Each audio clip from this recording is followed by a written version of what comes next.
تبت یدا ابی لہب وتب، ٹوٹ جائیں ابو لہب کے دونوں ہاتھ اور وہ تباہ و برباد ہو گیا۔ اس میں اللہ نے پیش گوئی کر دی کہ یہ اب اسلام بھی قبول نہیں کرے گا۔ اس صورت کے بعد 10 سال وہ زندہ رہا ہے، قرآن کو جھوٹا ثابت کر سکتا تھا اسلام قبول کر کے، کہ قرآن تو کہہ رہا ہے کہ تو دوزکی ہے، تو دیکھ میں کلمہ پڑھ لیا، لے عمر دوزہ کی سوٹ کے دسو، لیکن نہیں سر، جب ختم اللہ علی قلوبہم وعلی سمعہم وعلی ابصارہم ہو جائے تو پھر سر دنیا کے سارے علماء، مشائخ، انبیاء، فرشتے مل کے بھی کسی کو کلمہ نہیں پڑھا سکتے۔ انک لا تہدی من احببت ولکن اللہ یہدی من یشاء، اے نبی جس سے تم محبت کرتے ہو تم اسے ہدایت نہیں دے سکتے، بلکہ اللہ جسے چاہتا ہے ہدایت دیتا ہے۔ یہ بڑا کریٹیکل ایشو ہے میرے بھائیو۔ ما اغنی عنہ مالہ وما کسب، اسے کوئی فائدہ نہیں پہنچایا اس کے مال نے اور جو کچھ وہ کمات کے جوڑتا رہا، کوئی چیز اس کے کام نہیں آئے گی۔ سیصلی نارا ذات لہب، ان قریب وہ جھونک دیا جائے گا شعلوں والی آگ میں۔ وامرأتہ حمالۃ الحطب، اور اس کی جو بیوی ہے وہ بھی بدبخت ایندھن اٹھانے والی ہوگی۔ دنیا میں وہ یعنی اس کے بارے میں مشہور ہے کہ وہ لکڑیوں کے گٹھے اٹھا کے لاتی تھی، لیکن بعض مفسرین نے یہ کیا کہ قیامت والے دن وہ اپنے خاوند کے لیے ایندھن بن رہی ہوگی، اس اعتبار سے کہ یہ بھی دوزخ میں جل رہی ہوگی، اور وہ بھی اسی طریقے سے دشمن تھی، سخت دشمن تھی نبی صلی اللہ علیہ وآلہ وسلم کی۔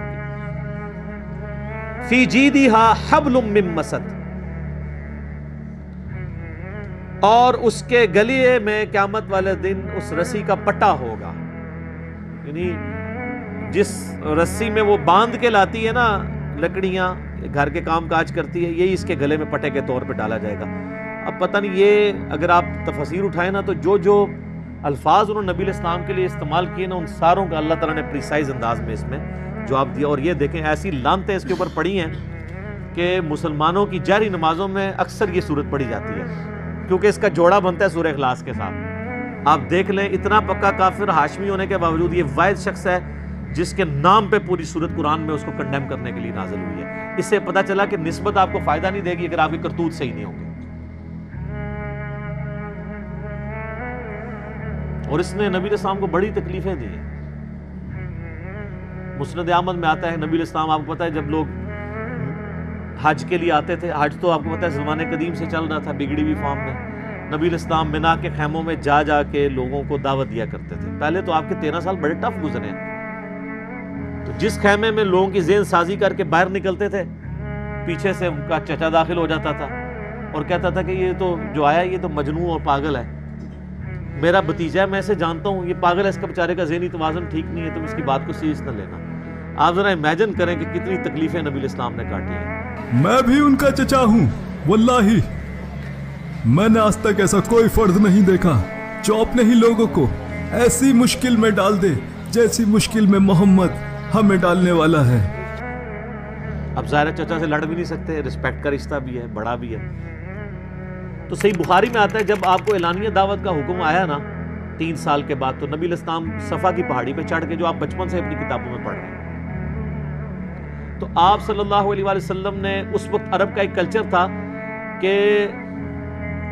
جب کبھی اپنی قوم کو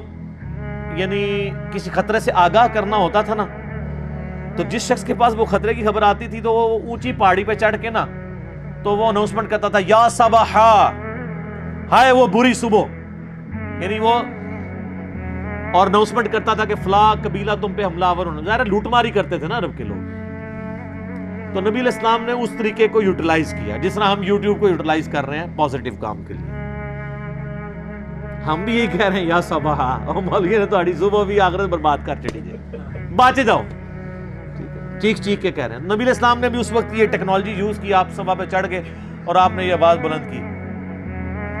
تو سارے لوگوں کو جمع کیا، اور پھر آپ علیہ السلام نے جب لوگ جمع ہو گئے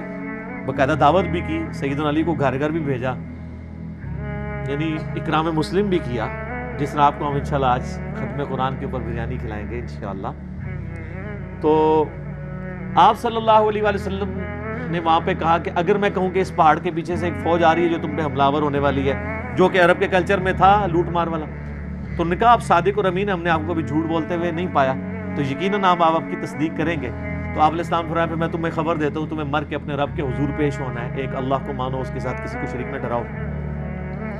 ساتھ ہی ان کے چہرے لٹک گئے، توحید کی بات سن کے چہرہ تو لٹکتا ہی ہے۔ تو یہ زیادہ خبیث تھا ابو لہب.